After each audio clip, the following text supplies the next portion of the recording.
સુરત શહેરમાં રવિવારે સાંજે 2 કલાકમાં મેઘરાજે રૌદ્ર સ્વરૂપ બનાવ્યું હતું.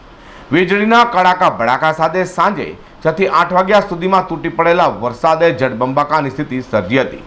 2 કલાકમાં 4 ઇંચ કે 5 ઇંચ જેટલા વરસાદથી સુરત શહેર જાણે થંભી ગયું હતું. ઠેર ઠેર પાણી ભરાતા વાહન ચાલકો પરેશાન થયા હતા તો પાલિકાની પ્રી મોન્સૂન કામગીરીના ધજાગરા ઉડ્યા હતા. હવામાન વિભાગના જણાવ્યા મુજબ આગામી 24 કલાક સુરત સહિત સમગ્ર દક્ષિણ ગુજરાતમાં ભારે વરસાદની આગાહી કરવામાં આવી રહી છે. ત્યાર પછીના 4 દિવસ સુધી શહેરમાં વરસાદી માહોલ પણ યથાવત રહેશે. શહેરમાં છેલ્લા 3 દિવસથી ધીમી ધારે વરસાદ પડ્યો હતો, તેથી વાતાવરણમાં ઠંડક પ્રસરી હતી. તો રવિવારે સાંજે 2 કલાકમાં 4 ઇંચ જેટલો વરસાદ પડતા શહેર પાણી થઈ ગયું હતું.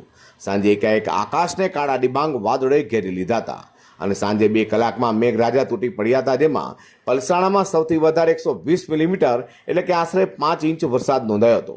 આજે સોમવારે પણ સવારથી જ વરસાદી માહોલ જોવા મળ્યો હતો.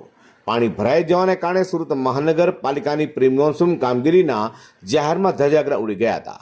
સુરતમાં સતત પડી રહેલા વરસાદમાં પાણીના નિકાલ માટે તંત્ર સાવ લાચાર જોવા મળ્યું હતું. સુરતના ગરનાળાઓમાં પાણી ભરાઈ જતા વાહન વ્યવહાર માટે બંધ કરાયા હતા. બ્યુરો રિપોર્ટ, જી24 ન્યૂઝ.